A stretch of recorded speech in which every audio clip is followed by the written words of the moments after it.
Hi guys, welcome back to Guruji Uttarakhandi and Vedashree learning classes में आपका स्वागत है। तो गाइस, मैट्रिक्स में हम बहुत सारी चीज़ें यहाँ पे डिस्कस कर चुके हैं, बहुत से इंपॉर्टेंट नोट्स मैं आपको बता चुका हूँ कि क्या क्या चीज़ें आपको याद रखनी है। और इसी में आगे बढ़ते हुए हम बात करने वाले हैं आज एलिमेंट्री ट्रांसफॉर्मेशन। ये एक इंपॉर्टेंट पार्ट है मैट्रिक्स का और इसमें मैं आपको क्वेश्चंस को यहाँ पे एक सॉल्व करके दिखाऊंगा।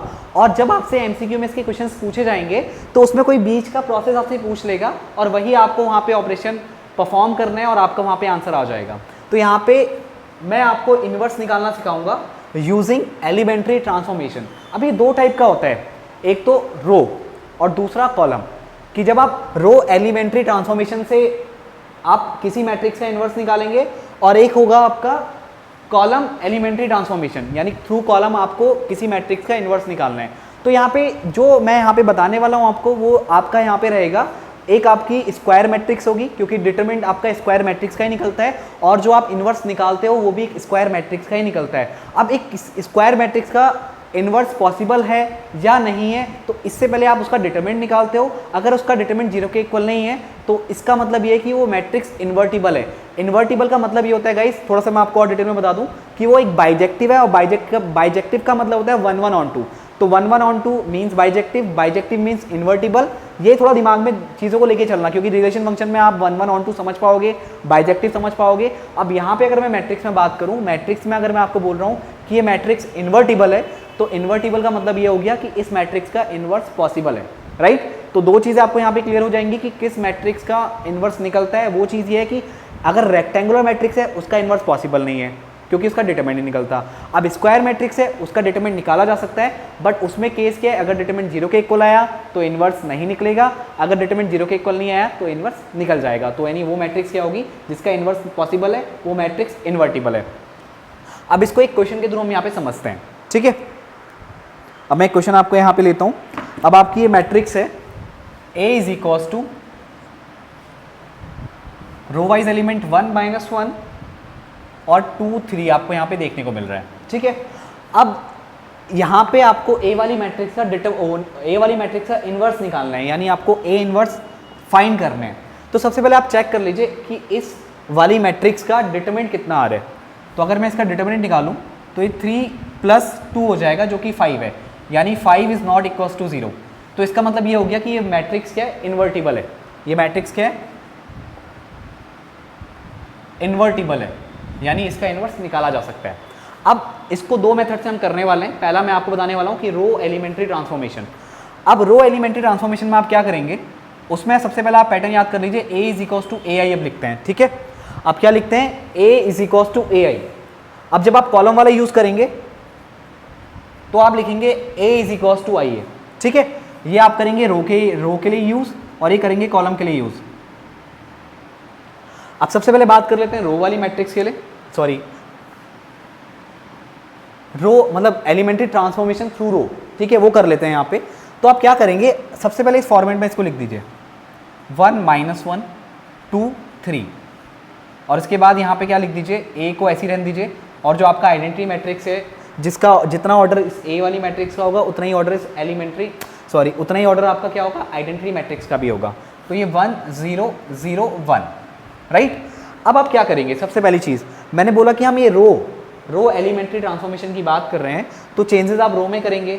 अब ऑपरेशन किस टाइप के आप लगा सकते हैं, जैसे मान लीजिए आप R1 में कुछ चेंज कर रहे हैं, तो मैंने R1 यहाँ लिखा है, तो R1 में चेंज कर रहे हैं तो R1 यहाँ लिखा आएगा। मान लो R1 में आप R2 को माइनस कर रहे हो, ये आपका एक टाइप का एलिमेंट्री ऑपरेशन है। या फिर आप प्लस कर रहे हो, R1 में R2 को माइनस कर सकते हो, R1 को प्लस कर सकते हो, कुछ भी कर सकते हो। या हो सकता है R1 चेंज टू R1 यहाँ पे आएगा -2R1, मतलब सॉरी -2R2, मतलब ऐसा कर सकते हो जैसे R1 में आप चेंज कर रहे हो तो R1 में से किसी दूसरी रो को मल्टीप्लाई करके फिर उसको R1 से माइनस कर सकते हो।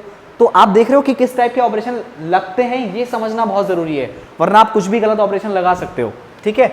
या ऐड कर सकते हो, किसी रो को मल्टीप्लाई करके इस R1 में ऐड कर सकते हो। समझो मेरी बात को। आप क्या नहीं कर सकते वो समझो, आप किसी कांस्टेंट को माइनस नहीं कर सकते। R1 चेंज टू R1 - 2, ये आप किसी रो में से अपनी मर्जी से किसी कांस्टेंट नंबर को माइनस नहीं कर सकते और ना ही प्लस कर सकते हो। मतलब ऐसा ऑपरेशन वैलिड नहीं है, किसी कांस्टेंट को ऐड या माइनस आप नहीं कर सकते, ठीक है। आप मल्टीप्लाई कर सकते हो, जैसे R1 चेंज टू 2R1, किसी रो को नॉर्मली मल्टीप्लाई कर सकते हो किसी कांस्टेंट से। और क्या नहीं कर सकते, ध्यान देना, R1 चेंज टू ऐसा नहीं कर सकते R1 इंटू R2, ये आपका एलिमेंट्री ऑपरेशन में नहीं आते हैं। तो ध्यान ये रखना है कि कौन से ऑपरेशन आप नहीं लगा सकते, क्योंकि ये जो मैं आपको क्वेश्चन बता रहा हूँ तो हो सकता है मेरे ऑपरेशन लगाने का तरीका अलग हो, आपरे ऑपरेशन लगाने का तरीका अलग हो, तरीका अलग हो सकता है, बट जो ऑपरेशन वैलिड नहीं है उनसे बचना है। तो क्या वैलिड नहीं है, किसी कांस्टेंट को माइनस या प्लस नहीं कर सकते आप, किसी रो मतलब रो को दूसरी रो से मल्टीप्लाई नहीं कर सकते, जैसे R1 change to R1 into R2, ये नहीं कर सकते। आप ये भी नहीं कर सकते R1 change to R1 upon R2, किसी कांस्टेंट से डिवाइड कर सकते हो, ये भी वैलिड नहीं है। R1 change to R1 by 2, ये आप कर सकते हो। आप किसी कांस्टेंट नंबर से जैसे R1 में चेंज कर रहे हो तो R1 चेंज टू 2R1 चलेगा, R1 change to R1 by 2 मतलब मल्टीप्लाई और डिवाइड आप कर सकते हो, नॉर्मल रोज में आप कर सकते हो ऐसा, बट किसी रो मतलब किन्हीं दो रो को आपस में मल्टीप्लाई नहीं कर सकते, किन्हीं दो रो को आपस में डिवाइड नहीं कर सकते। तो ये इस चीज़ का आप यहाँ पे ध्यान रखने वाले हैं, ठीक है। अब प्रोसेस में करने वाला क्या हूँ मैं, ठीक है, वो मैं आपको बता दूँ। अब मान लीजिए कि जो मैंने यहाँ पे क्वेश्चन लिया हुआ है, इसमें आपको इस वाली मैट्रिक्स का इन्वर्स निकालना है। अब प्रोसेस क्या है, आप यहाँ पे एलिमेंट्री रो ट्रांसफॉर्मेशन लगाएंगे। अब ट्रांसफॉर्मेशन लगाने के बाद क्या होगा, ये जो आपको यहाँ पे आइडेंटिटी मैट्रिक्स दिख रही है 2 बाई 2 ऑर्डर की, ये मैट्रिक्स आपको यहाँ बनानी है।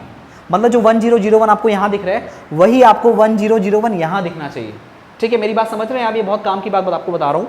अगर यहाँ पे ऑपरेशन लगाने के बाद 1 0 0 1 यहाँ पे आपने बना दिया, और जो चेंजेस आपके इस वाले मैट्रिक्स में होंगे वही चेंजेस, मतलब कुछ चेंजेस आपके यहाँ भी होंगे, मतलब जो ऑपरेशन लगने वाला है वो एक तो इसमें लगेगा और इसमें लगेगा, और ऑपरेशन के थ्रू आपने यहाँ पे 1 0 0 1 बना दिया तो ये यहाँ पे जो मैट्रिक्स के एलिमेंट थे चेंज हो जाएंगे। और जिस टाइम पे यहाँ पे 1 0 0 1 यानी आइडेंटिटी मैट्रिक्स में कन्वर्ट हो गया, और उस टाइम पे जो भी यहाँ पे चेंजेस होंगे और जो भी नए एलिमेंट आपके यहाँ पे आएंगे, जो भी न्यू एलिमेंट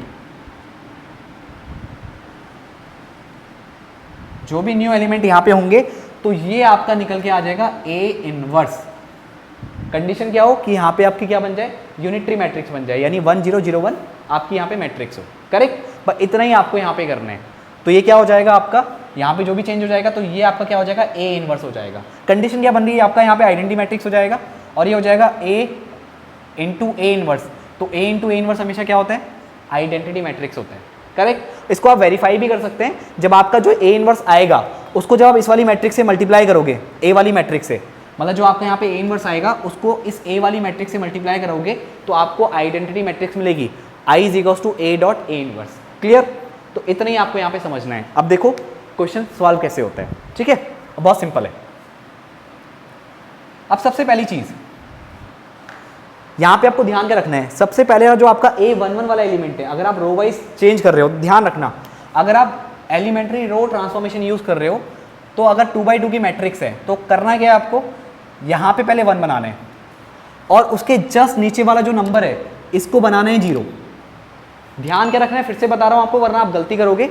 जो सबसे पहला नंबर है यानी A11 है उसको 1 बनाना है, उसके नीचे वाला जो एलिमेंट है उसको 0, फिर आपको इस वाले एलिमेंट को यानी A22 को 1 बनाना है, और उसके बाद इसको 0। ये प्रोसेस अगर आप फॉलो करते हो तो आपका कोई भी क्वेश्चन गलत होने वाला नहीं है। और क्वेश्चन तो आपको इनवर्स निकालने को क्या पता पूछ ले, या कोई छोटा सा क्वेश्चन दे दे, या हो सकता है कि आपको कोई मीडिएट फॉर्म दे और आपको बोले कि ये ऑपरेशंस में लगाओ, तो उसके बाद आपको ऑप्शन मैच कराने हो। मतलब जो मैं आपको यहाँ पे क्वेश्चन समझा रहा हूँ उस क्वेश्चन से आप पूरा प्रोसेस समझ जाओगे, और बट आपको पूरा क्वेश्चन नहीं पूछेगा पेपर में, वो सिर्फ एक बीच की प्रोसेस देगा। जो आप यहाँ पे मैं प्रोसेस करने वाला हूँ ना, कि जो मैं यहाँ पे इनवर्स निकालने के लिए प्रोसेस करूंगा, उस प्रोसेस से कोई बीच का क्वेश्चन उठाएगा और आपको पूछ देगा, ठीक है। अब देखो क्या करना है, मैंने क्या बताया, पहले स्टेप में इसको 1, इसके नीचे वाले को 0, फिर इसको 1 बनाना है और फिर इसको 0 बनाना है। मतलब समझ गए ना आइडेंटिटी मैट्रिक्स कैसे बन रही है। अब ध्यान देना कैसे, तो वही स्टेप में यहाँ पे फॉलो करने वाला हूँ। ये आपका कितना है 1, तो मुझे मेहनत नहीं करनी है, मतलब पहला काम मैं कर चुका हूँ, मतलब बिना खेले मैं एक रेस जीत चुका हूँ। आप समझ रहे हो मेरी बात को। तो यहाँ पे 1 आ गया, यहाँ 1 आ गया, तो यानी कि सबसे पहला काम क्या, यहाँ तो 1 आ गया। अब मुझे दूसरा स्टेप क्या करना है कि इस वाले को 0 बनाना है, जो इसके नीचे आप 2 देख रहे हो इसको 0 बनाना है। तो इसको 0 बनाने के लिए आपको चेंज किस में करना पड़ेगा, आपको सेकंड रो में चेंज करना पड़ेगा, यानी R2 चेंज 2। अब यहाँ पे 0 कैसे बन सकता है, अब ध्यान देना, अगर मैं R2 में से पहली वाली रो को 2 से मल्टीप्लाई करके फिर माइनस कर दूं, ध्यान दे रहे हो मेरी बात को, मैंने पहली वाली रो को 2 से मल्टीप्लाई किया, फिर R2 से माइनस कर रहा हूं, यानी कि देखना क्या हो रहा है। और सबसे पहली चीज क्या करोगे आप, जिस रो में चेंज हो रहा है उसमें तो चेंज हो गई, जिसमें चेंज नहीं हो रहा उसको पहले लिख लो। पहली रो में कोई चेंज नहीं है, पहली रो में कोई भी चेंज नहीं है, तो वो आपकी एज इट इज रहेगी, और यहां पे भी आप कोई चेंज नहीं कर रहे हो, मतलब पहली रो इस वाली मैट्रिक्स की भी सेम और इस वाली मैट्रिक्स की भी सेम। अब यहां पे लगाया आपने, अब देखो ऑपरेशन लग कैसे रहे, R2 में चेंज हो रहा है, R2 में 2 है पहला देखो, फिर माइनस 2 इंटू R1 में यहाँ पे कौन सा एलिमेंट है 1, तो 2 माइनस 2 कितना आ गया 0, काम बन गया। अब चेंज यहाँ पे हुआ है तो चेंज इसमें भी होगा, क्या करोगे, अब यहाँ पे कितना है ध्यान देना, R2 की जगह 3 माइनस 2 इंटू R1 कितना है माइनस का 1, तो कितना आ गया 3 प्लस 2, क्योंकि माइनस इंटू माइनस प्लस हो जाएगा, और ये आ गया 5। आई होप आप मेरी बात समझ रहे होंगे, ठीक है। अब यहाँ पे चेंज करना है, R2 कितना है देखो ध्यान देना, एक स्टेप में करके बता रहा हूँ, उसके बाद तेजी से करना है स्टेप, ठीक है। अब यहाँ पे R2 कितना है 0 माइनस 2 इंटू R1 कितना है 1, तो कितना आ गया माइनस का 2, और इसी तरह यहाँ पे 1 R2 1 है माइनस 2 इंटू 0, यहाँ पे 0 है तो ये कितना आ गया 1। मतलब यहाँ पे जब आपने R2 में चेंज किया तो 2 माइनस 2 इंटू 1, फिर 3 माइनस 2 इंटू माइनस 1, समझ रहे हो, जो ऑपरेशन है उसको फॉलो करते हो आपने पूरी प्रोसेस करनी है। तो ये आपका कितना आ गया 1 आ गया, करेक्ट। अब क्या करना है, ये जो आप 5 देख रहे हो इसको आपको 0 बनाना है, सॉरी इसको आपको 1 बनाना है, तो आप क्या करो R2 में ही चेंज करो, R2 change to R2 divide by 5, ये ऑपरेशन में लगा सकता हूँ, किसी कांस्टेंट से मल्टीप्लाई किसी कांस्टेंट से डिवाइड हम कर सकते हैं, तो ये कितना आ जाएगा, जिसमें चेंज नहीं है उसको एज इट इज लिखो। अब इसमें आपने किससे डिवाइड किया 5 से डिवाइड किया, तो 0 बाय 5 करोगे 0 ही आएगा, 5 डिवाइड बाय 5 करोगे 1 आ जाएगा, तो यहाँ पे माइनस का 2 बाय 5 और यहाँ पे 1 बाय 5, बहुत सिंपल सा प्रोसेस है। अब क्या होने वाला है, अब आपको ये जो ऊपर दिख रहा है यानी A12 इसको क्या बनाना है 0 बनाना है, तो R1 में चेंज करना है, R1 change to R1 plus R2 कर दो। अब क्या होगा, अब मान लो इस -1 में अगर आप +1 को जोड़ दोगे तो यहाँ पे 0 आ जाएगा, करेक्ट। तो हम देख रहे हैं कि हमारे पास क्या क्या एलिमेंट्स बच रहे हैं, तो उनके अकॉर्डिंग हम क्या लगाएंगे, ऑपरेशन लगाएंगे। अब क्या होने वाला है ध्यान देना, मैं इसको इरेज कर रहा हूं। अब देखो क्या होने वाला है, अब यहां पे हो जाएगा R1 में चेंज हो रहा है, R2 में कोई चेंज नहीं है, तो उसको ऐसे लिख दो 0 1, और ये आपका A एज इट इज रहेगा, और ये आ जाएगा आपका माइनस का 2 बाय 5 और यहाँ पे 1 बाय 5, करेक्ट। और यहाँ पे आपका अब चेंज होगा तो 1 प्लस 0, आप जो ऑपरेशन लगाओगे वही लगाओगे ना, 1 प्लस 0 तो कितना आ रहा है 1 आ रहा है, तो यहाँ पे तो 1 आ गया, और यहाँ पे लगाओगे -1 प्लस 1 कितना आ गया 0, तो यहाँ तो 0 आ गया। तो भाई साहब यहाँ तो आइडेंटिटी मैट्रिक्स मिल गई। अब यहाँ क्या चेंज आ रहा है वो देखते हैं। अब ये हो जाएगा 1 प्लस माइनस का 2 बाई 5, 1 प्लस माइनस का 2 बाई 5, तो सॉल्व करोगे कितना आएगा 1 माइनस 2 बाई 5 यानी कि 3 बाई 5, तो यहाँ पे आ गया आपका 3 बाई 5, और यहाँ कितना आ जाएगा 0 प्लस 1 बाई 5, तो ये आ गया 1 बाई 5, सिंपल, राइट। तो ये क्या हो गया आपका A इनवर्स, क्योंकि यहाँ पे आइडेंटिटी मैट्रिक्स बन चुकी है, तो A इनवर्स कितना निकल के आ गया 3 बाई 5, 1 बाई 5 माइनस का 2 बाई 5 और ये 1 बाई 5, करेक्ट। तो आपने यहाँ पे इसका इनवर्स निकाल दिया। तो गाइस ये जो बीच में आपने ऑपरेशंस लगाए हैं, ये इन आपको जो क्वेश्चन में पूछेगा ये बीच की प्रोसेस पूछ लेगा, और वो आपको एग्जीक्यूट करनी है और आपका आंसर आ जाना है। ऑप्शन आपको दिए होंगे, उनसे आप मैच करा सकते हैं। तो गाइस यहाँ पे हमने 2/2 की मैट्रिक्स का इनवर्स कैलकुलेट कर दिया है, किसकी सहायता से, एलिमेंट्री रो ट्रांसफॉर्मेशन से। अब इसी क्वेश्चन को हम करने वाले हैं एलिमेंट्री कॉलम ट्रांसफॉर्मेशन के थ्रू, और आंसर आपका क्या आने वाला है, सेम आने वाला है। तो गाइस अब शुरू करते हैं सेकंड मेथड से। ओके गाइस, तो अब बात कर लेते हैं कि इसी क्वेश्चन का अगर मुझे इनवर्स निकालना हो थ्रू एलिमेंट्री कॉलम ट्रांसफॉर्मेशन, तो इसको हम कैसे करेंगे, ठीक है। तो उसमें आपको क्या करना है, प्रोसेस वही है, बट थोड़ा लिखने का तरीका आपका डिफरेंट हो जाएगा। जैसे मैंने यहाँ पे लिखा था A is equals to AI, जब हमने रो ट्रांसफॉर्मेशन की बात की थी तो हमने लिखा था A is equals to AI, अब हम कॉलम ट्रांसफॉर्मेशन की बात कर रहे हैं, तो हम यहाँ पे लिखेंगे इसको A इज इक्वल्स टू आई ए, बस इतना सा चेंज है, ठीक है, बस इतना सा चेंज है। बाकी आपको प्रोसेस वही यूज़ करनी है कि कभी कभार क्वेश्चन पूछ सकता है कि ये जो हम लिखते हैं नोटेशन, ये कॉलम ट्रांसफॉर्मेशन के लिए लिखते हैं या फिर रो ट्रांसफॉर्मेशन के लिए लिखते हैं, ठीक है। अब देखो क्या करोगे आप, चेंजेस किस में होंगे, कॉलम में होंगे। इससे पहले किस में चेंजेस हुए थे, रो में चेंजेस हुए थे। तो जो मैंने आपको नोटेशन रोज के लिए बताए थे, वही सारे नोटेशन आप कॉलम के लिए भी यूज़ करोगे। मतलब C1 change to C1 upon C2 इस टाइप का नहीं करोगे, C1 change to C1 into C2 इस टाइप का भी कोई आपका ट्रांसफॉर्मेशन नहीं होता। तो जितने ट्रांसफॉर्मेशन मैंने रो में सीखे थे, उसी टाइप के ट्रांसफॉर्मेशन हम कॉलम में भी लगाएंगे। अब इसमें करेंगे क्या आप, जैसे मैंने बताया था रो में आपको कि इस तरह से सॉल्व करना है, अब कॉलम में आपको किस तरह सॉल्व करना है ये मैं बता रहा हूँ। करना वही है, आपको आइडेंटिटी मैट्रिक्स बनानी है इस वाले पोर्शन में, और यहाँ पे जो चेंजेस होके आएगा, जो मैट्रिक्स बनेगी वो आपका क्या हो जाएगा, उस मैट्रिक्स का इन्वर्स, यानी इस वाली मैट्रिक्स का इन्वर्स हो जाएगा। अब आप क्या करेंगे, पहले हमने 1 बनाया था, सबसे पहला प्रोसेस तो ये है कि सबसे पहले आपको यहाँ पे 1 बनाना है, जो A1 है। अब आपने पहले रो वाले में आपने इसको 0, नीचे वाले को 0 बनाया था, अब कॉलम वाले में आप बनाएंगे इसको 0, समझ रहे हो, कॉलम वाले में इसको 0 बनाएंगे, उसके बाद इस वाले को 1 बनाएंगे, फिर यहाँ पे 0। मेरी बात समझ रहे हैं आप। सबसे पहले क्या करेंगे, फिर से बता रहा हूँ, यहाँ तो 1 बनाएंगे, उसके बाद सेकंड स्टेप में इसको 0, फिर थर्ड स्टेप में इसको 1, फिर फोर्थ स्टेप में इसको 0। स्टेप नोट कर लो अगर आपको स्टेप क्लियर नहीं है तो। इस तरह आप करेंगे, आपका आंसर बहुत जल्दी आ जाएगा और आपका इन्वर्स कैलकुलेट हो जाएगा। अब देखो ये आपका आ जाएगा 1 -1 2 3, और ये आपका I यानी 1 0 0 1, और ये आपका आ गया A। इस A का कुछ काम नहीं है, बस इस प्रोसेस ऐसे लिखते हैं, ये आप ध्यान रखिएगा। अब क्या हो जाएगा, ये तो ऑलरेडी 1 है, अब इस -1 को 0 बनाना है, तो कहाँ पे किस वाले में चेंज करना है, ये C1 कॉलम है, ये C2 कॉलम, तो C2 change to C2 plus C1। अगर मैं C2 में C1 को ऐड कर दूं तो -1 + 1 0। अब देखो जिसमें आप चेंज नहीं कर रहे हो उसको पहले ऐसे लिख लो, आप C1 वाले मतलब पहले वाले कॉलम में कोई चेंज नहीं कर रहे हो, तो 1 2 एज इट इज। फिर आपका यहाँ पे आ जाएगा पहले कॉलम में कोई चेंज नहीं, तो आपका 1 0 एज इट इज। अब क्या करोगे, -1 + 1 0, 3 + 2 5, 0 + 1 1, 1 + 0 1, करेक्ट। पहला आपने ट्रांसफॉर्मेशन यहाँ पे यूज कर लिया। अब ये ट्रांसफॉर्मेशन कितने भी हो सकते हैं, ठीक है, किसी के कम हो सकते हैं, किसी के ज़्यादा हो सकते हैं, तो उससे कोई फर्क नहीं पड़ता। ट्रांसफॉर्मेशन आप अपने हिसाब से लगाते हो, अपनी सहूलियत के हिसाब से लगाते हो, तो उससे मत घबराना कि इतने ट्रांसफॉर्मेशन में होना चाहिए, वो कितने भी हो सकते हैं, ठीक है। अब देखो, अब मुझे क्या करना है, इस 5 को 1 बनाना है, तो चेंज किस में करना है, फिर से आपको यहाँ पे चेंज करना है, कॉलम में ही चेंज करना है। किस में चेंज करना है, कॉलम में चेंज करना है, तो C2 चेंज टू C2 / 5 में कर दे रहा हूँ, ठीक है।